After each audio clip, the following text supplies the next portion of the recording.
Prime time വിശദമായ റിപ്പോർട്ടുകളിലേക്ക് കടക്കുകയാണ്. ഇന്നത്തെ വാർത്താ ദിനത്തിൽ പുറത്തു വന്ന വളരെ പ്രധാനപ്പെട്ട വാർത്തകൾ, ശ്രദ്ധേയമായ പ്രതികരണങ്ങൾ, ഇതൊക്കെ ഇനിയുള്ള 1 മണിക്കൂർ സമയം പ്രേക്ഷകർക്ക് മുമ്പിലേക്ക് എത്തും. ഒപ്പം പതിവായി എത്താറുള്ള സെഗ്മെന്റുകളും. ആദ്യ റിപ്പോർട്ടിലേക്ക് നമ്മൾ കടക്കുകയാണ്.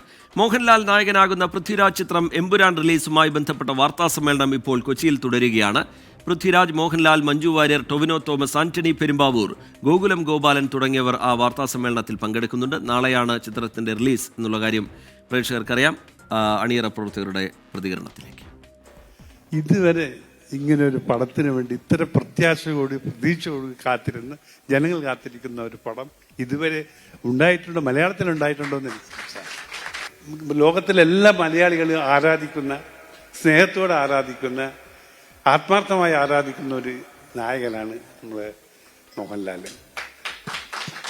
ഏത് വിഷയത്തിലും ഏതായാലും സിനിമയ്ക്ക് വേണ്ടി മാത്രം ജീവിക്കുന്ന ഒരു മനുഷ്യൻ. ഒരു അവസാന ഘട്ടം ഞാൻ ചോദിച്ചു, പൃഥ്വിരാജ് ഞാൻ പടം എടുക്കുമ്പോൾ നിങ്ങളുടെ അഭിപ്രായം എന്താ? 100% സക്സസ്. അതാണ് അയാളെ കോൺഫിഡൻസ് ആണത്. സാധാരണ ഒരു ഡയറക്ടർ അങ്ങനെ പറയാറില്ല, പക്ഷെ അതും പറഞ്ഞു. ഞാൻ സംവിധായകനാകാൻ കാരണം ശ്രീ മുരളി ഗോപിയാണ്. അദ്ദേഹമാണ് എന്നോട് ഒരു കഥ പറഞ്ഞിട്ട് ഇത് രാജു സംവിധാനം ചെയ്യുന്നു എന്ന് ചോദിക്കുന്നത്. ആ ചോദ്യത്തിലാണ് ലൂസിഫർ സംഭവിക്കുന്നത്. ലാലേട്ടൻ, ഇത് നമ്മളൊക്കെ ഇവിടെ നിന്ന് എന്ത് സംസാരിച്ചാലും ഇത് സംഭവിക്കാനുള്ള കാരണം ലാലേട്ടന്റെ ഭാഗത്തു നിന്നുള്ള ശരിമനെ ആണ്. അപ്പൊ ലാലേട്ട, താങ്ക് യു സോ മച്ച് എന്നോടൊപ്പം നിന്നതിന്, എന്നിൽ എപ്പോഴും ഇത്രയും വിശ്വാസം കാണിക്കുന്നതിന്, പലപ്പോഴും എനിക്ക് പോലും എന്നിലില്ലാത്ത കോൺഫിഡൻസ് എന്നിലുണ്ടായതിന്. ഇനിയും തരണേ ഡേറ്റ്. ഈ സിനിമ ഇറങ്ങുന്നതിന് മുമ്പ് തന്നെ ഒരുപാട് പേരോട് നമുക്ക് നന്ദി പറയാൻ സാധിക്കുന്നു. അതിലേറ്റവും കൂടുതൽ നന്ദി പറയേണ്ടത് പ്രേക്ഷകരോടാണ്. ഈ സിനിമയ്ക്ക് വേണ്ടി കാത്തിരിക്കുന്ന ലക്ഷക്കണക്കിന് പ്രേക്ഷകരോടുള്ള നന്ദി ഈ അവസരത്തിൽ ഞാൻ പറയാണ്. Thank you so much. കേരളത്തിൽ മാത്രമല്ല, ഇന്ത്യയിൽ മാത്രമല്ല, ലോകം മുഴുവൻ ഈ സിനിമയെ ഉറ്റുനോക്കിക്കൊണ്ടിരിക്കുകയാണ്. ഇതൊരു അത്ഭുതമായി മാറിയിരിക്കുകയാണ്. നാളെ രാവിലെ 6 മണിക്കാണ് ആദ്യ ഷോ. ഇപ്പോൾ എമ്പുരാൻ റിലീസുമായി ബന്ധപ്പെട്ട വാർത്താ സമ്മേളനം കൊച്ചിയിൽ തുടരുന്നുണ്ട്. അതിന്റെ തത്സമയ സംപ്രേഷണത്തിലേക്ക്. നമുക്ക് പിള്ളേരുണ്ടെന്ന് വീണ്ടും പ്രൂവ് ചെയ്തിരിക്കുകയല്ലേ അല്ലേ? അവരോട് എന്താ പറയണ്ടേ? ഞാൻ തുടങ്ങിയത് തന്നെ വലിയൊരു നന്ദിയോടല്ലേ. ആ പിള്ളേരും നമ്മുടെ കൂടെ നിൽക്കട്ടെ. Thank you so much. അവസാനമായിട്ട് നമുക്കൊരു ഗ്രൂപ്പ് പിക്ചർ എടുത്ത് വൈൻഡപ്പ് ചെയ്യാൻ requesting everyone to kindly come close together. അതോടൊപ്പം സ്റ്റേജിലേക്ക് ഈ ഒരു മൊമെന്റിൽ കൃഷ്ണമൂർത്തി സാറിനെ കൂടെ സ്വാഗതം ചെയ്യുകയാണ്. തുടക്കം മുതൽ എല്ലാവരും മെൻഷൻ ചെയ്തതാണ് അദ്ദേഹത്തിന്റെ ഒരു hard work. Also let me welcome Ashish Anthony and Anisha Anthony as well to join us on stage. എത്രയും പെട്ടെന്ന് ഓടിച്ചാടി സ്റ്റേജിലേക്ക് വന്നാൽ we'll have this group picture together. Please അവരെ ഒന്ന് സ്റ്റേജിലേക്ക് കടത്തി വിടാനായിട്ട് media friends please. Yes, you can jump onto the stage. Aashirvad team മെമ്പേഴ്സിനെ കൂടെ വേദിയിലേക്ക് ഈ ഒരു നിമിഷം സ്വാഗതം ചെയ്യുകയാണ് to join for the group picture with Laletan with our very own Prithviraj Sukumaran. So yes, cinema പ്രേമികളുടെ കാത്തിരിപ്പിന് വിരാമമാകുന്നു. മോഹൻലാൽ നായകനാകുന്ന പൃഥ്വിരാജ് ചിത്രം എമ്പുരാൻ നാളെ തിയേറ്ററുകളിലേക്ക് എത്താൻ പോവുകയാണ്. നാളെ രാവിലെ 6 മണിക്കാണ് ആദ്യ ഷോ. ആരാധകരൊക്കെ വലിയ ആവേശത്തിലാണ്. റിലീസുമായി ബന്ധപ്പെട്ട വാർത്താ സമ്മേളനം കൊച്ചിയിൽ നടക്കുകയായിരുന്നു.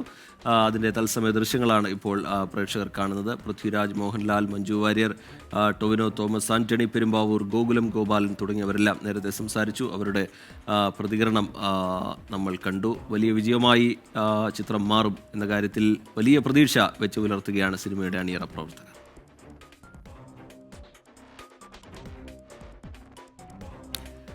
പ്രൈം ടൈം മറ്റ് റിപ്പോർട്ടുകളിലേക്ക് കടക്കുകയാണ്. ആശ്രിത നിയമന വ്യവസ്ഥകൾ പരിഷ്കരിക്കാൻ മന്ത്രിസഭാ യോഗത്തിൽ തീരുമാനം. സർവീസിലിരിക്കെ മരണമടയുന്ന ജീവനക്കാരുടെ ആശ്രിതർക്ക് ജോലി ലഭിക്കുന്നതിന് അർഹതയുണ്ടെങ്കിലും മരിച്ചയാളുടെ കുടുംബ വാർഷിക വരുമാനം 8 ലക്ഷത്തിൽ കവിയാൻ പാടില്ല. എയ്ഡഡ് സ്ഥാപനങ്ങളിലെ ജീവനക്കാർ മരിച്ചാൽ ആശ്രിത നിയമനം ലഭിക്കില്ല എന്നതാണ് പ്രധാന മാറ്റം. മന്ത്രിസഭ അംഗീകരിച്ച ആശ്രിത നിയമന വ്യവസ്ഥ പ്രകാരം സമഗ്രമായ മാറ്റങ്ങളാണ് സംഭവിക്കുന്നത്. സംസ്ഥാന സർവീസിലിരിക്കെ മരിക്കുന്ന എല്ലാ ജീവനക്കാരുടെയും ആശ്രിതർക്ക് ജോലിക്ക് അർഹതയുണ്ടായിരിക്കും. ജീവനക്കാരൻ മരണമടയുന്ന സാഹചര്യം പരിഗണിക്കാതെ തന്നെ നിയമനം നൽകും. എന്നാൽ ഇൻവാലിഡ് പെൻഷനറായ ജീവനക്കാരൻ മരണപ്പെട്ടാൽ അവരുടെ ആശ്രിതർക്ക് പദ്ധതി വഴിയുള്ള നിയമനത്തിന് അർഹതയുണ്ടായിരിക്കുന്നതല്ല. സർവീസ് നീട്ടിക്കൊടുക്കൽ വഴിയോ പുനർനിയമനം മുഖേനയോ സർവീസിൽ തുടരാൻ അനുവദിക്കുകയും ആ സമയത്ത് മരണമടയുകയും ചെയ്യുന്ന ജീവനക്കാരുടെ ആശ്രിതർക്കും ആശ്രിത നിയമനത്തിന് അർഹതയുണ്ടായിരിക്കില്ല. സർക്കാർ കോളേജുകൾ ഉൾപ്പെടെയുള്ള വിദ്യാഭ്യാസ സ്ഥാപനങ്ങളിലെ അധ്യാപകരുടെ ആശ്രിതർക്കും നിയമനത്തിന് അർഹതയുണ്ട്. എന്നാൽ 7 സ്ഥാപനങ്ങളിലെ ജീവനക്കാരെ ഈ ആനുകൂല്യത്തിൽ നിന്ന് ഒഴിവാക്കി.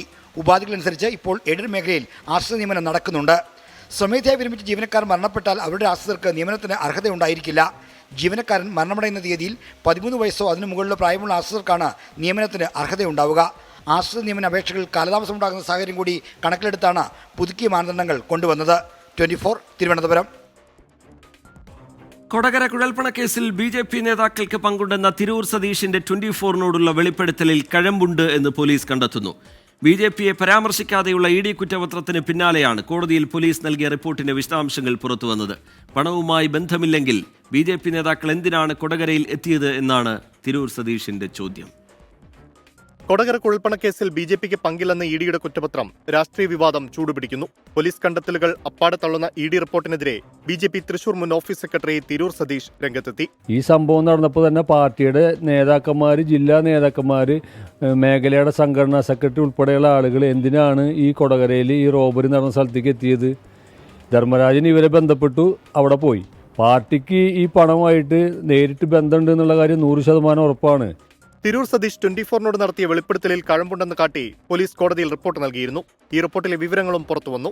ആരോപണങ്ങൾ അതീവ ഗൗരവകരമെന്നാണ് പോലീസ് കണ്ടെത്തൽ. വിഷയത്തിൽ അന്വേഷണം നടത്തേണ്ടത് അനിവാര്യമാണെങ്കിലും പോലീസിന് അന്വേഷണത്തിന് നിയമ തടസ്സമുള്ളതിനാൽ സ്വകാര്യ അന്യായം ഫയൽ ചെയ്യാൻ തിരൂർ സതീഷിനോട് നിർദ്ദേശിക്കുകയായിരുന്നു. തുടരന്വേഷണ റിപ്പോർട്ട് അടിസ്ഥാനപ്പെടുത്തി തെരഞ്ഞെടുപ്പ് കമ്മീഷൻ നൽകിയ കത്ത് പരിഗണിക്കാതെയാണ് കുറ്റപത്രം സമർപ്പിച്ചതെന്നാണ് ഉയരുന്ന ആക്ഷേപം. അതിനിടയിൽ EDയെ വിമർശിച്ച പ്രതിപക്ഷ നേതാവും രംഗത്തെത്തി. ED അതിന്റെ വിശ്വാസ്യത മുഴുവൻ തകർത്തു ഈ റിപ്പോർട്ടിലൂടെ. ED രാഷ്ട്രീയമായി നിഷ്പക്ഷമല്ലാതെ പെരുമാറുന്ന ഒരു സംവിധാനമാണ് എന്ന് എല്ലാവരെയും ബോധ്യപ്പെടുത്തി കൊടുത്ത് ക്ലീനായിട്ട് കേരളത്തിലെ BJP നേതാക്കളെ രക്ഷിച്ചിരിക്കുകയാണ്. കൊടകര കുഴൽപ്പണ കേസ് CPIM-ഉം BJPയും തമ്മിൽ ഒത്തുതീർപ്പാക്കിയെന്ന് K. മുരളീധരൻ കുറ്റപ്പെടുത്തി. തിരൂർ സതീഷ് നൽകിയ സ്വകാര്യ അന്യായത്തിൽ അനുകൂല വിധിയുണ്ടായാൽ കൊടകര കുഴൽപ്പണ കേസിലെ കള്ളപ്പണ ഇടപാടുകളെക്കുറിച്ച് വിശദമായ അന്വേഷണത്തിന് വഴിയൊരുങ്ങുമെന്നതാണ് വിലയിരുത്തൽ. 24 തൃശൂർ. കൊടകര കുഴൽപ്പണ കേസിൽ സംസ്ഥാന സർക്കാർ വസ്തുതകൾ വെളിച്ചത്ത് കൊണ്ടുവന്നെങ്കിലും ED അതെല്ലാം അട്ടിമറിച്ചെന്ന് CPIM സംസ്ഥാന സെക്രട്ടറി MV ഗോവിന്ദൻ. ശനിയാഴ്ച കൊച്ചിയിലെ ED ആസ്ഥാനത്തേക്ക് പ്രതിഷേധ മാർച്ച് നടത്തും. BJPയെ കേസിൽ നിന്ന് രക്ഷപ്പെടുത്തിയ ED കരുവന്നൂരിൽ CPIM-നെ കുരുക്കാൻ ശ്രമിച്ചെന്നും MV ഗോവിന്ദൻ പറഞ്ഞു. പാർട്ടി നേരത്തെ തന്നെ അഭിപ്രായം പറഞ്ഞിട്ടുള്ളത് അക്ഷരം പ്രതി ശരിയാണ് എന്നാണ് ഇതിലൂടെ മനസ്സിലാകുന്നത്. അതിൻ്റെ ഏറ്റവും ശരിയായ ഉദാഹരണമാണ് കൊടകര കുഴൽപ്പണ കേസിൽ BJP നേതാക്കളെ കുറ്റവിമുക്തമാക്കുന്ന വിധമുള്ള EDയുടെ ഇടപെടൽ. BJP നേതാക്കൾക്കെതിരെ ഒരു പോറലും വരാത്ത രീതിയിൽ ചാർജ് ഷീറ്റ് തന്നെ തിരുത്തി എഴുതി BJPയുടെ താല്പര്യത്തിനനുസരിച്ച് ഇപ്പോഴും കോടതിയുടെ മുമ്പിൽ എത്തിച്ചിട്ടുള്ളത്. നിറത്തിന്റെ പേരിലെ അധിക്ഷേപം തുറന്നു പറഞ്ഞും കറുപ്പിനെ അപകീർത്തിപ്പെടുത്തുന്നതിൽ പോരാട്ടത്തിനിറങ്ങുമെന്നും പ്രഖ്യാപിച്ച് ചീഫ് സെക്രട്ടറി ശാരദാ മുരളീധരൻ. നിറത്തിന്റെ പേരിൽ നേരിട്ട അധിക്ഷേപങ്ങളെക്കുറിച്ച് എഴുതിയ ഫേസ്ബുക്ക് കുറിപ്പ് ഏറെ ചർച്ചയായതിന് പിന്നാലെയാണ് ചീഫ് സെക്രട്ടറിയുടെ പ്രതികരണം. നിറത്തിന്റെ പേരിൽ ഇപ്പോഴും താരതമ്യപ്പെടുത്തി അധിക്ഷേപം നേരിടുന്നു എന്നായിരുന്നു ചീഫ് സെക്രട്ടറിയുടെ ഫേസ്ബുക്ക് പോസ്റ്റിന്റെ ഉള്ളടക്കം. നിറത്തിന്റെ പേരിലെ അധിക്ഷേപവും വിവേചനവും കേരളീയ സമൂഹത്തിൽ ഇപ്പോഴുമുണ്ടോ? പൂർണ്ണമായും തുടച്ചു നീക്കാനാകാതെ അത് തുടരുന്നു എന്നതിന്റെ നേർസാക്ഷ്യമാണ് സംസ്ഥാന ചീഫ് സെക്രട്ടറി ശാരദാ മുരളീധരന്റെ തുറന്നു പറച്ചിൽ. കാലങ്ങളായി നിറത്തിന്റെ പേരിൽ നേരിടുന്ന അധിക്ഷേപം ചീഫ് സെക്രട്ടറിയായ ശേഷവും തുടരുന്നു എന്നാണ് ഫേസ്ബുക്ക് പോസ്റ്റിൽ ശാരദാ മുരളീധരൻ തുറന്നു പറഞ്ഞത്. ചീഫ് സെക്രട്ടറി എന്ന നിലയിൽ തന്റെ പ്രവർത്തനം കറുത്തതെന്നും ഭർത്താവും മുൻ ചീഫ് സെക്രട്ടറിയുമായ ഡോക്ടർ V. വേണുവിന്റെ പ്രവർത്തനം വെളുത്തതെന്നും ഒരാൾ വിമർശിച്ചത് ചൂണ്ടിക്കാട്ടിയായിരുന്നു ഫേസ്ബുക്ക് കുറിപ്പ്. ഇത്തരത്തിലുള്ള തുലനകൾ ധാരാളം ഉണ്ടാകാറുണ്ട്. പക്ഷെ കറുപ്പും വെളുപ്പും ഉപയോഗിച്ചുള്ളൊരു തുലന ആദ്യമായിട്ടാണ് ഞാൻ കേൾക്കുന്നത്. അത് കേട്ടപ്പോഴത്തേക്ക് എന്തുകൊണ്ടാണ് അങ്ങനെ ഒരു അത് ഒന്ന് ഞെട്ടിപ്പോയി. പിന്നെ എന്തുകൊണ്ടാണ് അങ്ങനെ ഇത് പറയുന്നത്? ചീഫ് സെക്രട്ടറിയുടെ തുറന്നെഴുത്ത് സമൂഹമാധ്യമങ്ങളിലടക്കം വലിയ ചർച്ചകൾക്കിടയാക്കി. കേരളത്തിലായതുകൊണ്ടാണ് ഇത്ര വലിയ പ്രതികരണമുണ്ടായതെന്ന് ശാരദാ മുരളീധരൻ പറയുന്നു. തമാശയെന്ന മട്ടിലെ അധിക്ഷേപ പരാമർശങ്ങൾ വേദനിപ്പിക്കുന്നതാണ്. ഈ തമാശ എന്ന് പറയുന്ന സാധനം വാസ്തവത്തിൽ വേദനിപ്പിക്കാൻ തന്നെയാണ് ചെയ്യുന്നത്. അത് കൊടുക്കുന്നവർക്ക് അത് തമാശ, കൊള്ളുന്നവർക്ക് അത് വേദനയാണ്. അധിക്ഷേപ പരാമർശത്തിലെ ഈ ഒരു പ്രതികരണത്തോടെ ശാരദാ മുരളീധരൻ പോരാട്ടം അവസാനിപ്പിക്കുന്നില്ല. കറുപ്പിനെ അപകീർത്തിപ്പെടുത്തുന്നവർക്കെതിരെ യുദ്ധത്തിനിറങ്ങാനാണ് തീരുമാനം. അധിക്ഷേപിക്കുന്നവർക്ക് മുന്നിൽ ആവർത്തിച്ച് പറയാനുള്ളത് ഇതാണ്. ഇതൊരു പ്രത്യേക അനുഭവമാണ്. ഇപ്പം എനിക്ക് ചീഫ് സെക്രട്ടറി എന്ന നിലയ്ക്കുള്ള ശാരദ എന്ന നിലയ്ക്ക് ധാരാളം കേട്ടിട്ടുണ്ട്. അപ്പോൾ ശരിയാണ്, ഞാൻ ശാരദയാണ്, ഞാൻ കറുപ്പാണ്. എൻ്റെ കറുപ്പ് എന്നുള്ളത് എൻ്റെ അഴകിനെയോ എൻ്റെ സ്വഭാവത്തിലോ കുറവ് വരുത്തുന്നതല്ല, അതിന് മാറ്റി കൂട്ടുന്നതാണ്. 24 തിരുവനന്തപുരം. തുറന്നു പറച്ചിലിൽ ചീഫ് സെക്രട്ടറി ശാരദാ മുരളീധരന് പിന്തുണയുമായി കേരളം. രാഷ്ട്രീയ നേതാക്കൾ ഉൾപ്പെടെ വിവിധ മേഖലയിലുള്ളവർ ചീഫ് സെക്രട്ടറിക്ക് പിന്തുണയുമായി രംഗത്തെത്തി. സമൂഹ മാധ്യമങ്ങളിലും വിഷയത്തിൽ വലിയ ചർച്ച നടക്കുന്നുണ്ട്. ഈ വിഷയവുമായി ബന്ധപ്പെട്ടുള്ള ചില പ്രതികരണങ്ങൾ കൂടി കാണാം. വ്യക്തിത്വവും അവരുടെ ശേഷിയും കഴിവും അളക്കുന്നത് അവരുടെ തൊലിപ്പുറത്തുള്ള കറുപ്പോ വെളുപ്പോ കൊണ്ടാവരുത്. അതാണ് അതിൽ ഏറ്റവും പ്രധാനപ്പെട്ട കാര്യം. കറുത്തിട്ടാണോ വെളുത്തിട്ടാണോ നോക്കിയിട്ടല്ലോ ഒരു മനുഷ്യനെ വിലയിരുത്തേണ്ടത്. പിന്നെ വർണ്ണത്തിൻ്റെ പേരിൽ വിവേചനമില്ലേ? ഉണ്ട്. ആ ചീഫ് സെക്രട്ടറി പറഞ്ഞതിൻ്റെ തെറ്റൊന്നുമില്ല. അതൊരു പുതിയൊരു അറിവല്ല. ജനാധിപത്യം വന്ന് ഇപ്പോൾ മതാധിപത്യത്തിൽ കീഴടങ്ങിയിരിക്കുന്ന കാലഘട്ടമാണ്. ഇവിടെ ജനാധിപത്യം മരിച്ചുപോയി. മതാധിപത്യം നിലനിൽക്കുന്ന ഈ കാലഘട്ടത്തിൽ ഇതെല്ലാം ഉണ്ടാകും. അനധികൃതമായി സാമൂഹികക്ഷേമ പെൻഷൻ കൈപ്പറ്റിയതിന് സസ്പെൻഡ് ചെയ്ത റവന്യൂ വകുപ്പിലെ 16 ഉദ്യോഗസ്ഥരെ തിരിച്ചെടുത്തു. പെൻഷൻ വാങ്ങിയ തുകയും 18% പലിശയും സർക്കാരിലേക്ക് തിരിച്ചടച്ചതിന് പിന്നാലെയാണ് സസ്പെൻഷൻ നടപടി പിൻവലിച്ചത്. ഷഫീദ് റാവുത്തർ വിവരങ്ങളുമായി തിരുവനന്തപുരത്ത് നിന്ന് ചേരുന്നുണ്ട്. ഷഫീദ്, വിവരങ്ങൾ. ഷഫീദ്.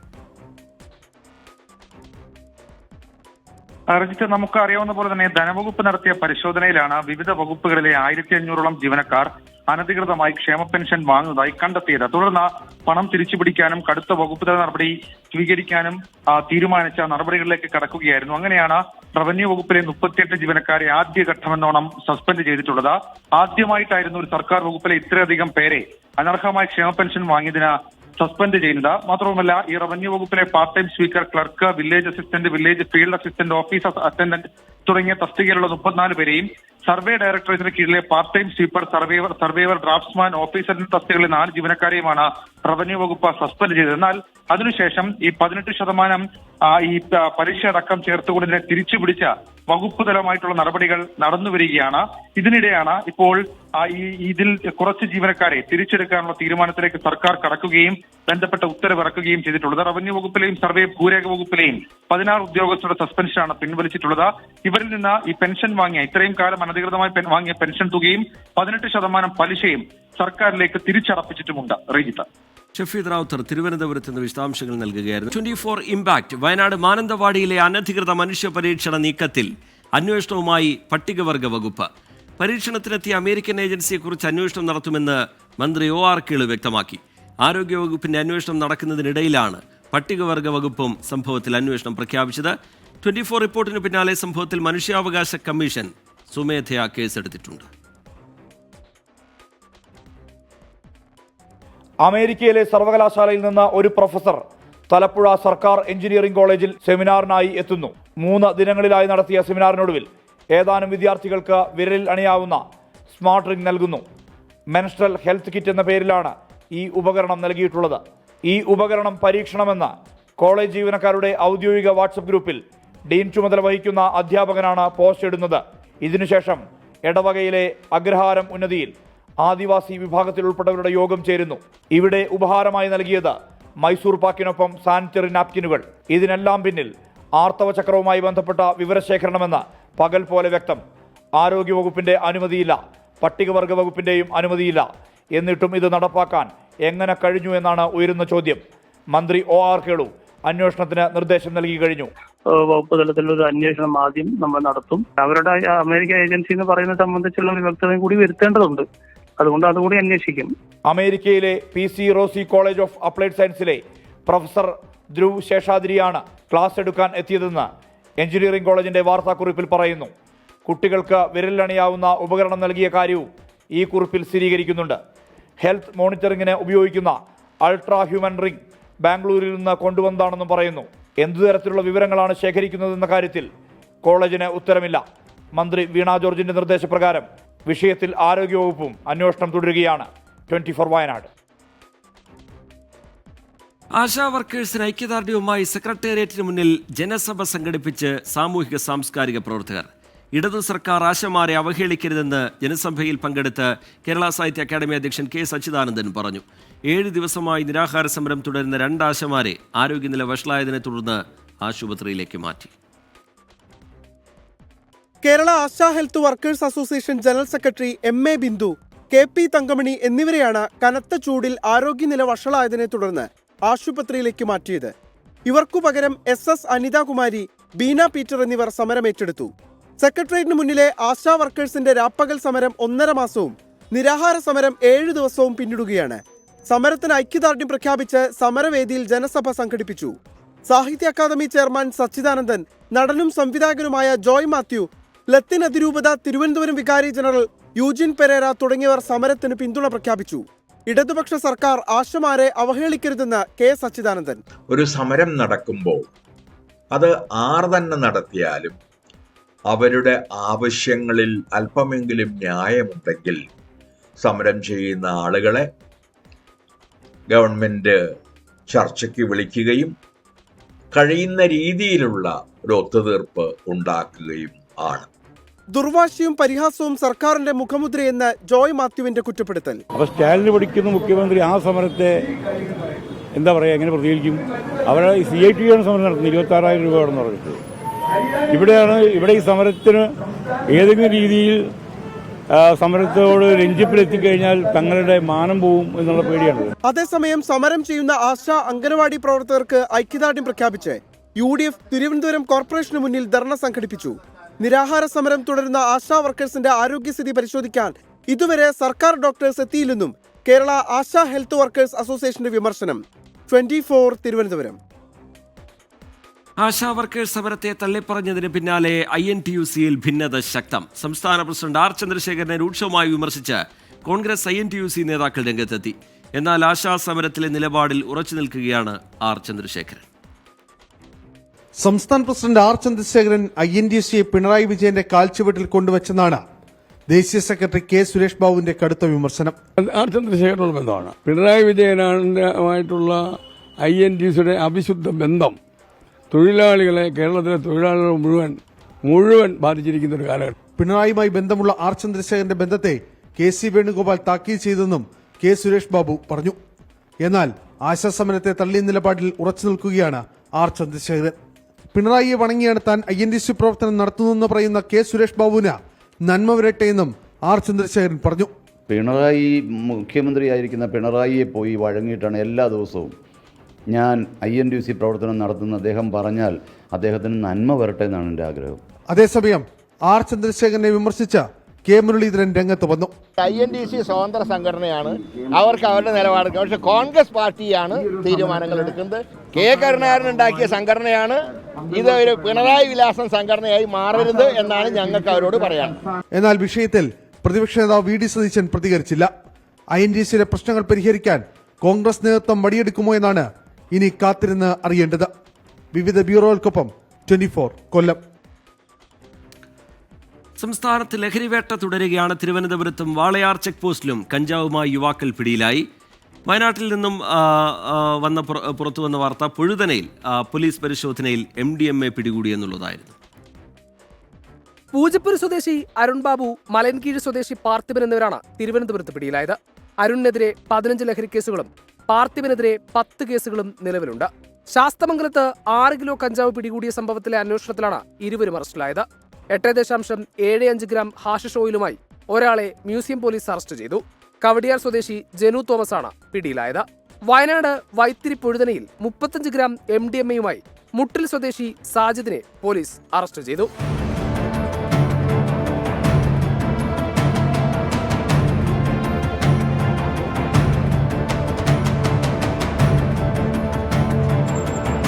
മലപ്പുറം അരീക്കോട് 192 ഗ്രാം MDMA-യുമായി 2 പേർ പിടിയിലായി.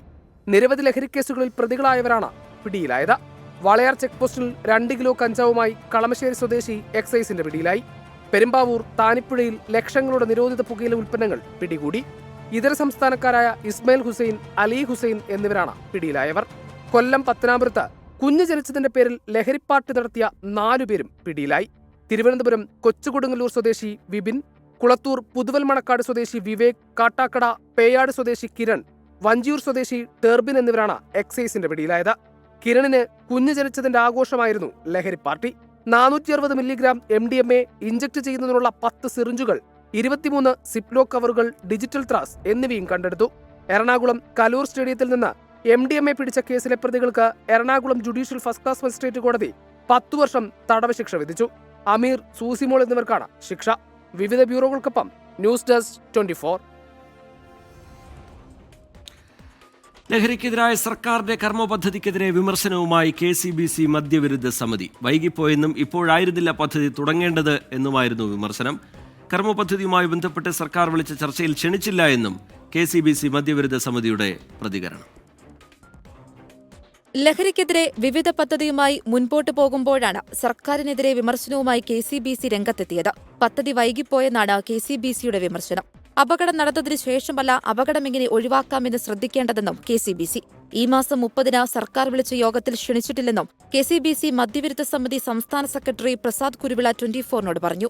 എന്തായാലും സർക്കാരിന്റെ ഭാഗത്തു നിന്ന് ഒരു അനുകൂല നിലപാട് ഇപ്പം ഉണ്ടായിട്ടുണ്ട്. അത് എത്രമാത്രം മുമ്പോട്ട് പോകും നമുക്ക് പറയാൻ പറ്റത്തില്ല. 10-26 വർഷക്കാലമായിട്ട് ഏറ്റവും ഒന്നാം നിലയിൽ പ്രവർത്തിക്കുന്ന KCBC പോലുള്ള പ്രസ്ഥാനങ്ങളെ അവര് 30-ാം തീയതിയിലെ ചർച്ചയിലൊന്നും വിട്ടിട്ടൊന്നുമില്ലേ? അതൊരു പോരായ്മയായി ഞങ്ങൾ കാണുന്നു. ചുരുങ്ങിയ നാളുകൾ കൊണ്ട് ലഹരിയെ ഇല്ലാതാക്കാൻ കഴിയില്ലെന്നും എല്ലാവരും ഒന്നിച്ചു നിന്ന് പോരാടണമെന്നുമാണ് മദ്യവിരുദ്ധ സമിതിയുടെ അഭിപ്രായം. 24 കൊച്ചി. അക്രമത്തിനും ലഹരിക്കുമെതിരെ 24-ന്റെ ജനകീയ പ്രതിരോധ യാത്ര തുടരുകയാണ്. ജനഹൃദയങ്ങൾ കീഴടക്കിയ SKN40. VPS Lakeshore presents SKN40, presented by VPS Lakeshore, co-presented by Lulu Group India, Ujala Fabric Conditioner, co-powered by MyG Future, Xylem Learning App, Indian Institute of Commerce, Lakshya, celebrating partners, Joya Lucas, Jain Deemed to be University Kochi, VKC Dibon, Swayamvara Silks, NIMS, a unit of NI Educational Trust, MGM Educational Institutions, Medimix, Benny's Royal Tours Private Limited, Rich Max Finvest, G-Tech Computer Education, Milma, New Rajasthan Marbles.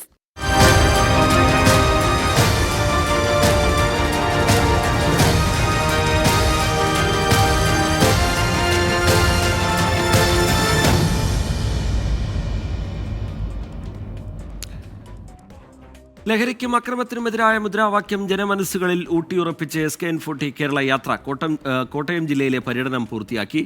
ജില്ലയിലെ വിവിധ കേന്ദ്രങ്ങളിൽ 100 കണക്കിന് ആളുകളാണ് യാത്രയുടെ ഭാഗമായത്. ഐക്യദാർഢ്യം പ്രഖ്യാപിക്കാനെത്തിയത്. നാളെ ഇടുക്കി ജില്ലയിലാണ് പര്യടനം.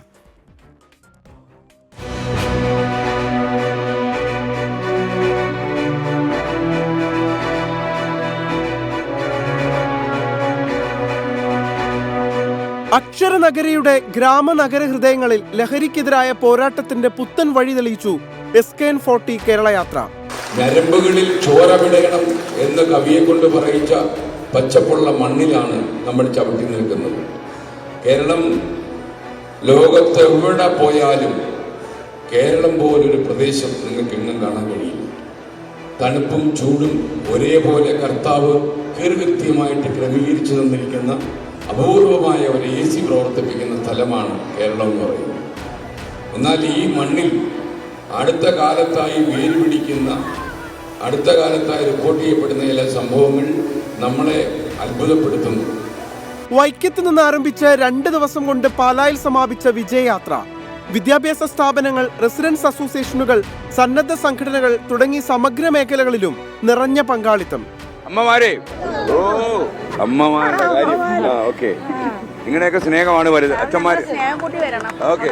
നമ്മൾ വിചാരിക്കുന്നത് പുതുപ്പള്ളി പോയി ചാണ്ടി കുമ്പനെ മടയിൽ പോയിട്ട് ഒന്ന് വെല്ലുവിളിക്കാൻ ഞങ്ങൾ തീരുമാനിച്ചു.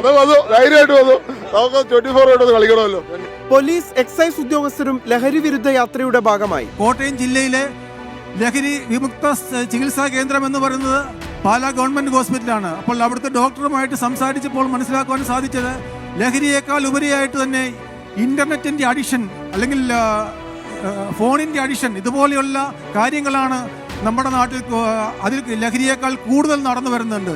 പാലാ നഗരത്തിൽ നടന്ന സമാപന സമ്മേളനവും ജനപങ്കാളിത്തം കൊണ്ട് ശ്രദ്ധേയമായി.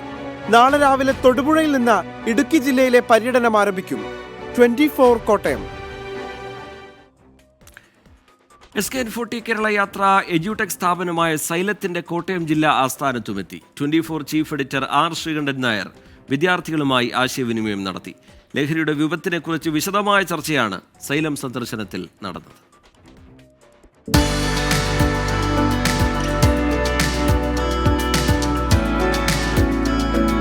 കേരളത്തെ കാർന്നു തിന്നുന്ന ലഹരി വിപത്തിനെ കുറിച്ച് 24 chief editor R Sreekandan Nair വിദ്യാർത്ഥികളുമായി നടത്തിയത് വിശദമായ ചർച്ച. കുട്ടികളെ, സൈലം എങ്ങനെയുണ്ട്? അപ്പൊ നിങ്ങളെല്ലാരും ഞാൻ ഒന്ന് കാണാനായിട്ട് വന്നതാ. അപ്പോ എന്തിനാ വന്നത്? ലഹരി വിരുദ്ധ ക്ലാസ്സിനായിട്ടാണ്. എത്ര കാലമായിട്ട് ഇവിടെ പഠിക്കുന്നു? 1 വർഷം. എങ്ങനെയുണ്ട് ഇവിടെ പഠനം? അടിപൊളിയാ, സൂപ്പറാ. എന്താ വിശേഷം? സുഖം, നന്നായിട്ട് വന്നു. എന്റെ ആറന്മുള. എത്ര കാലം ഇവിടെ പഠിക്കുന്നു? 1 വർഷം. അപ്പൊ കുട്ടികളെല്ലാം വളരെ ഹാപ്പിയാണ് അല്ലേ?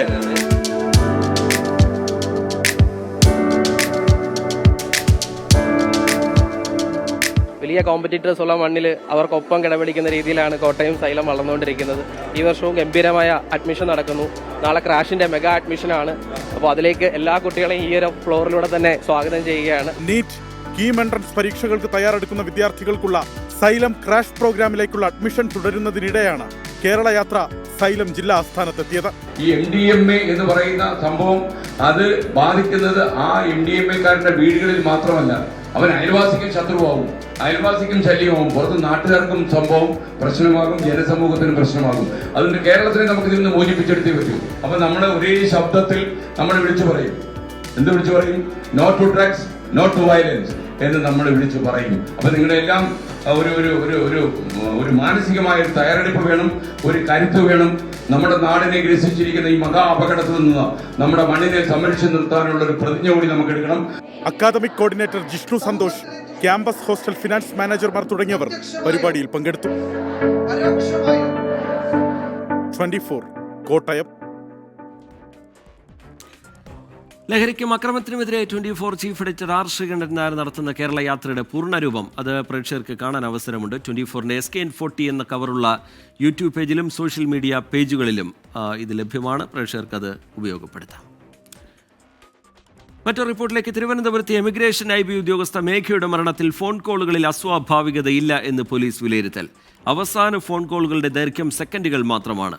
ആത്മഹത്യ പ്രണയ നൈരാശ്യം മൂലം തന്നെയാണ് എന്ന നിഗമനത്തിലേക്കാണ് അന്വേഷണ സംഘം എത്തുന്നത്. 24 പ്രൈം ടൈം ബ്രേക്കിംഗ് വിവരങ്ങളുമായി AV ജയശങ്കർ പത്തനംതിട്ടയിൽ നിന്ന് ചേരുന്നുണ്ട്. ജയശങ്കർ, എന്താണ് പോലീസ് ഇതിൻ്റെ അന്വേഷണത്തിനൊടുവിൽ എത്തി നിൽക്കുന്ന നിഗമനം? ജയശങ്കർ, അതായത് റീജിത്ത്, ഈ മേഘയുടെ മരണവുമായി ബന്ധപ്പെട്ട കുടുംബം വലിയ അസ്വാഭാവികതകൾ, ദുരൂഹതകളൊക്കെ ആരോപിക്കുന്ന ഒരു സാഹചര്യം ഉണ്ടായിരുന്നു. ആ ഘട്ടത്തിൽ കൂടിയാണ് പോലീസ് ഇത് പ്രണയ നൈരാശ്യം മൂലം ആണ് ഇത്തരത്തിലൊരു ആത്മഹത്യയിലേക്ക് മേഘ കടന്നതെന്നൊരു നിഗമനത്തിലാണ്, പ്രാഥമിക നിഗമനത്തിലാണ് നിലവിലെത്തുന്നത്. പോലീസ് മേഘയുടെ CDR ഉൾപ്പെടെ കഴിഞ്ഞ ദിവസം പരിശോധിച്ചിരുന്നു.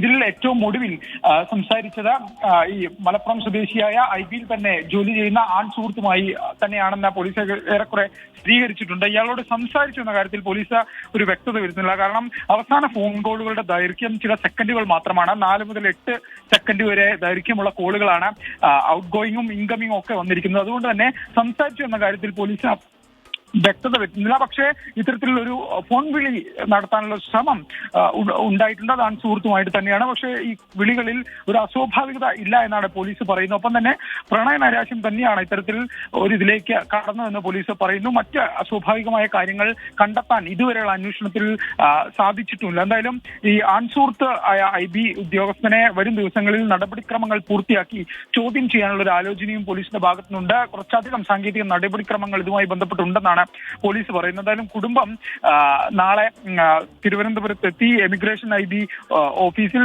ഉയർന്ന ഉദ്യോഗസ്ഥരെ കാണുമെന്നാണ് നിലവിൽ ലഭ്യമാകുന്ന വിവരം. എന്തായാലും ഈ മരണവുമായി ബന്ധപ്പെട്ട് കുടുംബത്തിന്റെ ആരോപണം നിലനിൽക്കുന്നുണ്ട്. അതുകൊണ്ട് തന്നെ പോലീസ് പ്രാഥമിക നിഗമനങ്ങളുടെ അടിസ്ഥാനത്തിൽ ഈ കേസ് അന്വേഷണം അവസാനിപ്പിക്കാനുള്ള സാധ്യതയില്ല. കുടുംബം ഉന്നയിക്കുന്ന ആരോപണങ്ങൾ അത് വിശദമായി പോലീസ് കേൾക്കും, മൊഴി ഉൾപ്പെടെ രേഖപ്പെടുത്തും. അങ്ങനെ ഒപ്പം തന്നെ ഈ IBയും സമാനമായ രീതിയിൽ ഈ വിഷയത്തിൽ ഒരു വിശദമായ അന്വേഷണത്തിലേക്ക് കടക്കുമെന്ന് തന്നെയാണ് നമ്മൾ വിചാരിക്കുന്നത്. ഗൗരവ സ്വഭാവത്തിലുള്ള ചില ആക്ഷേപങ്ങൾ ഇതുമായി ബന്ധപ്പെട്ട് മേഘയുടെ കുടുംബം ഉയർത്തിയിട്ടുണ്ട്. അതിലേക്കൊക്കെ വിശദമായ അന്വേഷണത്തിലേക്ക് അന്വേഷണ സംഘം കടക്കുന്നുണ്ട് എന്നാണ് മനസ്സിലാക്കുന്നത്. ഇപ്പോഴൊരു പ്രാഥമിക വിലയിരുത്തൽ എന്നുള്ള നിലയിൽ അത് പ്രണയ നൈരാശ്യത്തെ തുടർന്നുള്ള മരണം, ആത്മഹത്യ എന്ന നിലയിലേക്കാണ് ഇപ്പോഴന്വേഷണ സംഘം എത്തി നിൽക്കുന്നത്. വിശദമായ അന്വേഷണം തുടർന്നും ഈ വിഷയവുമായി ബന്ധപ്പെട്ടുണ്ടാകും. മുണ്ടക്കൈ ചൂരൽമല പുനരധിവാസത്തിൽ നിർണായക ചുവടുവെപ്പുമായി നാളെ ടൗൺഷിപ്പിന്റെ തറക്കല്ലിടൽ. നാളെ വൈകിട്ട് എൽസ്റ്റൺ എസ്റ്റേറ്റിൽ ടൗൺഷിപ്പിന് മുഖ്യമന്ത്രി പിണറായി വിജയനാണ് തറക്കല്ലിടുക. അതേസമയം പടവെട്ടിക്കുന്ന്, റാട്ടപ്പാടി, അട്ടമല, മുണ്ടക്കൈപ്പാടി തുടങ്ങിയ പ്രദേശങ്ങളിലുള്ളവരെയും പുനരധിവാസത്തിനായി പരിഗണിക്കണം എന്ന ആവശ്യം ശക്തമാണ്. എൽസ്റ്റൺ എസ്റ്റേറ്റും ഹാരിസൺ മലയാളത്തിന്റെ നെടുമ്പാല എസ്റ്റേറ്റും പുനരധിവാസത്തിനായി ഏറ്റെടുക്കാനുള്ള സർക്കാർ നീക്കം, തുടർന്ന് ഭൂമിയുമായി ബന്ധപ്പെട്ട കോടതി വ്യവഹാരങ്ങൾ, പുനരധിവാസ പട്ടികയുമായി ബന്ധപ്പെട്ടുള്ള വിവാദങ്ങൾ, ഇതിനെല്ലാം ഒടുവിൽ പ്രധാന കടമ്പയിലേക്ക് നാളെ എത്തുന്നു സംസ്ഥാന സർക്കാർ. കൽപ്പറ്റ നഗരത്തോട് ചേർന്ന എൽസ്റ്റൺ എസ്റ്റേറ്റിലെ 64 ഹെക്ടർ ഭൂമിയിൽ പുനരധിവാസത്തിനായുള്ള ടൗൺഷിപ്പിന് മുഖ്യമന്ത്രി പിണറായി വിജയൻ തറക്കല്ലിടും. പ്രതിപക്ഷ നേതാവ് V D Satheesan, Priyanka Gandhi MP, മന്ത്രിമാർ, ജനപ്രതിനിധികൾ അടക്കമുള്ളവർ പങ്കെടുക്കും. പട്ടികയിൽ ഉൾപ്പെട്ടവർ ആഹ്ലാദം പ്രകടിപ്പിക്കുമ്പോൾ പ്രതീക്ഷ പങ്കുവയ്ക്കുകയാണ് റാട്ടപ്പാടിയിലെയും പടവട്ടിക്കുന്നിലെയും അട്ടമലയിലെയും മനുഷ്യർ. എത്രയും പെട്ടെന്ന് ഞങ്ങൾക്ക് വീടായി കഴിഞ്ഞാൽ വീട്ടിലേക്ക് പോയാൽ നമുക്ക് ഉള്ള പെൻഷൻ കൊണ്ട് കഞ്ഞിയും കുടിച്ച് നമുക്ക് സന്തോഷമായിട്ട് ഇനി മരിക്കുന്നവരെ കഴിയാലോ, അത്രയൊക്കെ ഉള്ളൂ നമുക്ക്. ഒരു സാധാരണക്കാരനാണ്, കൂലിപ്പണി തന്നെ ജീവിക്കുന്ന ആളുകളാണ്. പിന്നെ കുട്ടികൾ വിദ്യാഭ്യാസ മേഖലയുമായി ബന്ധപ്പെട്ട് നിൽക്കുന്ന ആളുകളുണ്ട്. അവർക്കൊക്കെ ബുദ്ധിമുട്ടാണ്. പിഞ്ചു മക്കൾ ആ പടവട്ടിക്കുന്ന് ഇറങ്ങി ചുരൽമലയിൽ നിന്ന് മേപ്പാടി പോയിട്ട് തിരിച്ചു വരിക എന്ന് പറയുമ്പോൾ ഭയങ്കര ബുദ്ധിമുട്ടാണ്. സന്നദ്ധ സംഘടനകൾ നിർമ്മിക്കുന്ന വീടുകളിലേക്ക് വലിയൊരു ശതമാനം കുടുംബങ്ങളും മാറും എന്നതിനാൽ എൽസ്റ്റൺ എസ്റ്റേറ്റിൽ ഈ പ്രദേശവാസികളെ കൂടി ഉൾപ്പെടുത്തണമെന്ന് ജനശബ്ദം ആക്ഷൻ കമ്മിറ്റി. സർക്കാരിന് നമ്മുടെ എസ്റ്റേറ്റ് ലൈനിലൊക്കെ താമസിക്കുന്ന അട്ടമലയിലും റാട്ടപ്പാടിയിലൊക്കെ താമസിക്കുന്ന ആളുകളെ ഒരു പാക്കേജ് കൊടുത്തിട്ട് പാവങ്ങൾ ജീവിതത്തിൽ ഇനി ഒരു കാരണവശാലും അട്ടമലയിലേക്കോ റാട്ടപ്പാടിയിലേക്കോ അല്ലെ മുണ്ടക്കൽ തന്നെ കുറേ പാടികൾ ബാക്കിയായതുകൊണ്ട് ഇവരൊക്കെ ഒന്ന് പുനരധിവസിപ്പിക്കാനുള്ളൊരു ശ്രമം സർക്കാരിൻ്റെ ഭാഗത്തു നിന്ന് ഉണ്ടാവണം. ഇത്രയും ഭൂമി ബാക്കിയാകുന്നത്. നാളെ വൈകിട്ടാണ് തറക്കല്ലിട ചടങ്ങ്. ഒരുക്കങ്ങൾ അന്തിമഘട്ടത്തിൽ. 24 വയനാട്. മുണ്ടക്കൈ ചൂരൽമല പുനരധിവാസത്തിനായി ഏറ്റെടുക്കുന്ന ഭൂമിക്ക് കനത്ത തുക നഷ്ടപരിഹാരം ആവശ്യപ്പെട്ട് എൽസ്റ്റൺ എസ്റ്റേറ്റ് 549 കോടി രൂപ നഷ്ടപരിഹാരം വേണമെന്നാണ് ഹൈക്കോടതിയിൽ നൽകിയ ഹർജിയിൽ എൽസ്റ്റൺ എസ്റ്റേറ്റിന്റെ ആവശ്യം. ഭൂമി ഏറ്റെടുക്കുമ്പോൾ നഷ്ടപ്പെടുന്ന ഓരോ തേയില ചെടിക്കും മരത്തിനും വില കണക്കാക്കണം. സർക്കാർ തീരുമാനിച്ച 26 കോടി രൂപ മതിയായതല്ല എന്നും എൽസ്റ്റൺ എസ്റ്റേറ്റ് പറയുന്നു. ഭൂമിയുടെ വിപണി വിലയ്ക്ക് ആനുപാതികമല്ല നഷ്ടപരിഹാര തുക. 64 ഹെക്ടർ ഭൂമിക്ക് 20 കോടി രൂപ മാത്രമാണ് സർക്കാർ കണക്കാക്കിയത്. ഇത് വിപണി വിലയുടെ 5% തുക മാത്രമാണ്. ഭൂമി ഏറ്റെടുക്കുന്ന മാനദണ്ഡങ്ങൾക്ക് വിരുദ്ധമാണ് നഷ്ടപരിഹാര തുക എന്നാണ് എൽസ്റ്റൺ എസ്റ്റേറ്റ് നൽകിയ ഹർജിയിലെ പ്രധാന വാദം. എൽസ്റ്റൺ എസ്റ്റേറ്റിന്റെ ഹർജി ഹൈക്കോടതി നാളെ പരിഗണിക്കും. പുനരധിവാസ പദ്ധതിക്കുള്ള ഭൂമി ഏറ്റെടുപ്പുമായി മുന്നോട്ടു പോകാം എന്നായിരുന്നു ഹൈക്കോടതിയുടെ നിലപാട്. നഷ്ടപരിഹാര തുക അപര്യാപ്തമെങ്കിൽ ഇക്കാര്യം പ്രത്യേകമായി ഉന്നയിക്കാമെന്ന് ഡിവിഷൻ ബെഞ്ച് വ്യക്തമാക്കിയിരുന്നു. ഇതിന് പിന്നാലെയാണ് എൽസ്റ്റൺ എസ്റ്റേറ്റ് ഉയർന്ന തുക നഷ്ടപരിഹാരം ആവശ്യപ്പെട്ട് ഹൈക്കോടതിയെ സമീപിച്ചത്.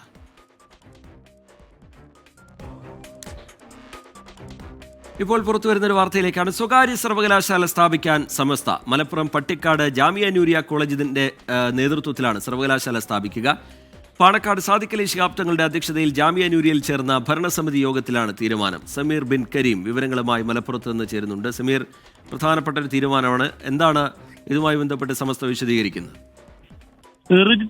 സ്വകാര്യ സർവകലാശാല സ്ഥാപിക്കാനുള്ള സമസ്ത AP വിഭാഗത്തിന്റെ തീരുമാനത്തിന് പിന്നാലെയാണ് ഇപ്പോൾ സമസ്ത EK വിഭാഗവും ഈ സർവകലാശാലയുമായി മുന്നോട്ട് പോകാനുള്ള തീരുമാനം എടുത്തിരിക്കുന്നത്. പട്ടിക്കാട് ജാമിയ നൂരിയ നയിക്കുന്ന അതേ ടീം തന്നെയാണ് ഇതിന് പിന്നിലും ഉള്ളത് എന്നുള്ളതാണ് മനസ്സിലാക്കാനായിട്ട് കഴിയുന്നത്. സമസ്തയാണ് ഇതിനു വേണ്ടിയുള്ള നേതൃത്വം നൽകുന്നത്. പട്ടിക്കാട് ജാമിയ നൂരിയയിൽ ഇന്ന് ചേർന്ന ഭരണസമിതി യോഗത്തിലാണ് ഇത്തരമൊരു തീരുമാനം കൈക്കൊണ്ടിരിക്കുന്നത്. പാണക്കാട് സാദിഖ് അലി തങ്ങളെ ഇതുമായി ബന്ധപ്പെട്ട തുടർ പ്രവർത്തനങ്ങൾക്കായി ഈ യോഗം ചുമതലപ്പെടുത്തുകയും ചെയ്തിട്ടുണ്ട്. പശ്ചാത്തല സൗകര്യം എല്ലാം തന്നെ നിലവിൽ പട്ടിക്കാട് ജാമിയ നൂരിയയ്ക്ക് കീഴിലുണ്ട് എന്നുള്ളതാണ് നിലവിൽ ഈ സമസ്ത നേതൃത്വം വ്യക്തമാക്കുന്നത്. അതുകൊണ്ട് തന്നെ ഈ ജാമിയ നൂരിയ കേന്ദ്രീകരിച്ചുകൊണ്ടാണ് ഇത്തരമൊരു സ്വകാര്യ സർവകലാശാല എന്നുള്ള തീരുമാനത്തിലേക്ക് പോകുന്നത്. മാത്രമല്ല വളരെ ഗുണനിലവാരമുള്ള വിദ്യാഭ്യാസം ഉറപ്പുവരുത്തുക എന്നുള്ളതിന്റെ ലക്ഷ്യം. മാത്രമല്ല ഈ ന്യൂനപക്ഷങ്ങൾക്ക് കൃത്യമായിട്ടുള്ള ഒരു പിന്തുണ ഇതിന്റെ ഭാഗമായിട്ട് ഉണ്ടാകുമെന്നുള്ളതും ഈ സമസ്ത വ്യക്തമാക്കുന്നു. റിജിത്ത്. സമീർ ബിൻ കരീം മലപ്പുറത്ത് നിന്ന് വിശദാംശങ്ങൾ നൽകുകയായിരുന്നു. വളരെ പെട്ടെന്ന് ഒരു ഇടവേളയിലേക്ക് കൂടി കടക്കേണ്ടതുണ്ട്. കാലാവസ്ഥാ റിപ്പോർട്ട് കൂടി നോക്കാം.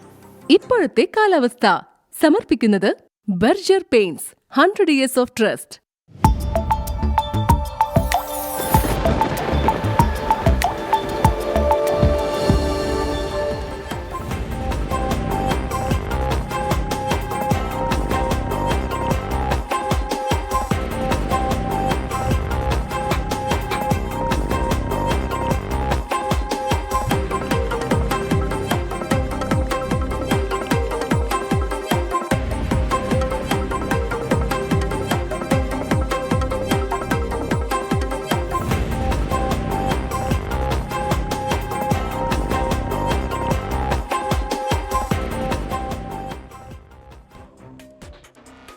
ഇനി പതിവ് സെഗ്മെന്റിലേക്കാണ് നമ്മൾ കടക്കുന്നത്. കാണാം വാൽകഷണം.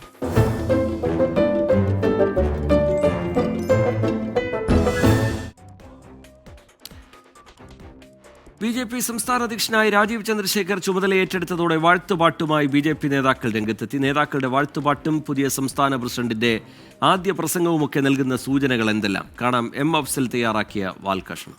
അങ്ങനെ BJPയുടെ പ്രസിഡന്റിന്റെ മഹത്വം ചൊല്ലാൻ BJP നേതാക്കൾ തുടങ്ങി. വലിയ കരിസ്മാറ്റിക് ശക്തിയുള്ള ഒരു നേതാവിനെയാണ് കേന്ദ്ര നേതൃത്വം ഞങ്ങൾക്ക് പ്രസിഡന്റായി തന്നിട്ടുള്ളത്. ഒരു ടെക്നോക്രാറ്റ്. വളരെ പ്രതീക്ഷയോടെയാണ് കേരളത്തിലെ പൊതുസമൂഹവും പ്രത്യേകിച്ചും BJP പ്രവർത്തകരൊക്കെ തന്നെ അദ്ദേഹത്തെ നോക്കിക്കാണുന്നത്. പ്രസിഡന്റിനെ പ്രഖ്യാപിച്ച സമയത്ത് ഇച്ചിരി ഒരു മനപ്രയാസം ചിലർക്കൊക്കെ ഉണ്ടായിരുന്നെങ്കിലും അതൊക്കെ മാറ്റിവെച്ച് വാഴ്ത്തുപാട്ട് പാടാന്ന് തീരുമാനിച്ചു. നല്ല രീതിയിൽ പ്രവർത്തിപ്പിച്ച് വിജയിപ്പിക്കാൻ സാധിച്ചിട്ടുള്ള ഒരു ടെക്നോക്രാറ്റ്. മൂപ്പരെ പ്രസിഡന്റായിട്ട് കൊണ്ടുവരാനുള്ള കാരണം അബ്ദുള്ളക്കുട്ടി കണ്ടുപിടിച്ചു. ഇന്നത്തെ ഒരു ഡിജിറ്റൽ യുഗത്തിന് നമ്മുടെ ന്യൂ ജനറേഷനൊക്കെ ഈ ദേശീയ പ്രസ്ഥാനത്തിലേക്ക് ആകർഷിക്കാൻ പറ്റിയ വലിയ കരിസ്മാറ്റിക് ശക്തിയുള്ള ഒരു നേതാവിനെയാണ് കേന്ദ്ര നേതൃത്വം ഞങ്ങൾക്ക് പ്രസിഡന്റായി തന്നിട്ടുള്ളത്. അപ്പൊ ഇനി പ്രസിഡന്റ് പ്രസംഗം തുടങ്ങുകയാണ്. പ്രസിഡന്റ് ആയിട്ടുള്ള ആദ്യത്തെ പ്രസംഗമാണ്. എങ്ങനെ നന്നായിട്ട് പ്രസംഗിക്കുമല്ലോ അല്ലേ? പിന്നെ ഞാനല്ലേ ഇവനെ പണ്ട് സ്കൂളിലാണ് കൊണ്ട് വിട്ടോണ്ടിരുന്നത്. എന്നെ കണ്ട കിടുകിട പറയും. അപ്പൊ പ്രശ്നമല്ല, തുടങ്ങിക്കോളി. അഹമ്മദാബാദിൽ ജനിച്ച ഈ പട്ടാളക്കാരന്റെ മകൻ നോക്കി വായിക്കാണ്, ആരും പ്രശ്നമാക്കണ്ട. തൃശൂർ ജില്ല. തൃശ്ശൂരില് ബാക്കി പറയും.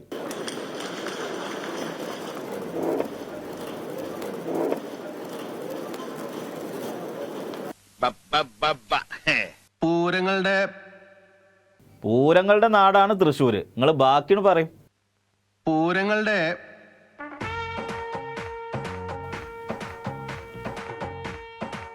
പൂരങ്ങളുടെ മാറ്റുവൻ ചട്ടുകങ്ങളെ ഇല്ലെങ്കിൽ അവര് നിങ്ങളെ പറിച്ചിടും. മൂപ്പര് എന്തിനു കൊടുന്നു എന്നാണ് അബ്ദുള്ള കുട്ടിയൊക്കെ പറഞ്ഞത്. ഇന്നത്തെ ഒരു ഡിജിറ്റൽ യുഗത്തിന് നമ്മുടെ ന്യൂ ജനറേഷനൊക്കെ ഈ ദേശീയ പ്രസ്ഥാനത്തിലേക്ക് ആകർഷിക്കാൻ പറ്റിയ വലിയ കരിസ്മാറ്റിക് ശക്തിയുള്ള ഒരു നേതാവിനെയാണ് കേന്ദ്ര നേതൃത്വം ഞങ്ങൾക്ക് പ്രസിഡന്റായി തന്നിട്ടുള്ളത്. ഓക്കെ, നിങ്ങൾ നോക്കി വായിച്ചോളി, ആരും ഒന്നും പറയില്ല. കൊണ്ടിയൂർ ഗ്രാമത്തിൽ വളർന്ന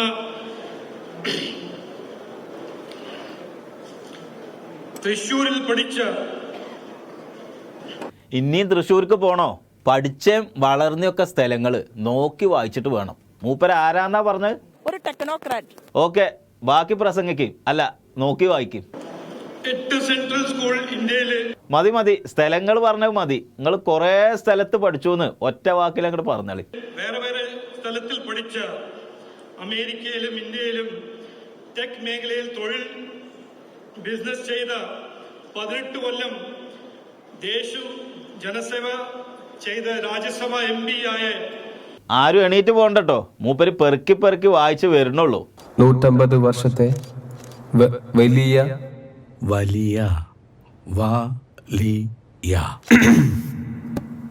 വലിയ പാരമ്പര്യമുള്ള ഒരു പാർട്ടിയുടെ അമരത്തേക്ക് വരാൻ ഭാഗ്യമുണ്ടായതിൽ ഞാൻ സർവേശ്വരനോടും അതിലുപരി ഓരോ പ്രവർത്തകയോടും കടപ്പെട്ടിരിക്കുന്നു. അയ്യേ, എവനും മലയാളം അറിഞ്ഞൂടാണ്. ഓ പിന്നെ നമ്മുടെ ഹൈക്കമാൻഡിലുള്ളമാരൊക്കെ ഹിന്ദി മലയാളമൊക്കെ പഠിച്ചിട്ടല്ലേ നേതാവായത്. കളഞ്ഞിട്ട് പോടാ. എന്നെ വിശ്വസിച്ച നിങ്ങൾ ഓരോരുത്തർക്കും എൻ്റെ ഉയിരും ഉടലും ഞാൻ സമർപ്പിക്കുന്നു. പ്രസംഗം മതി, നിങ്ങൾ ബുദ്ധിമുട്ടണ്ട. ഇനി ഈ പുതിയ ഉത്തരവാദിത്വം ഞാൻ ഏറ്റെടുക്കുമ്പോൾ ശരി, ഞങ്ങളിപ്പോ എന്താ ചെയ്യണ്ടേ? നിങ്ങൾ അതിങ്ങോട്ട് പറയും. പറ്റുവച്ചാ എനിക്ക് വോട്ട് ചെയ്യാം. വേറെ ഇപ്പോ വലിയ കാര്യങ്ങളൊന്നും പറയാനില്ല. അതാ നല്ലത്. ആദ്യത്തെ പ്രസംഗല്ലേ, കൂടുതൽ പറയണ്ട. ഇത് പൂർത്തീകരിച്ച് മാത്രമേ ഞാൻ മടങ്ങിപ്പോകുള്ളൂ. ഇങ്ങനെ പോയാല് എന്താക്കരപ്പ അവസ്ഥ? നമുക്ക് പല പ്രദേശങ്ങളും കേരളത്തിൽ എടുക്കുവാനുണ്ട്. അപ്പൊ ആരൊക്കെ എടുക്കും, ഏതൊക്കെ സ്ഥലങ്ങൾ എടുക്കും, ഈ പ്രസംഗം ആരൊക്കെ ഏറ്റെടുക്കും എന്നൊക്കെ കാത്തിരുന്ന് കാണാം.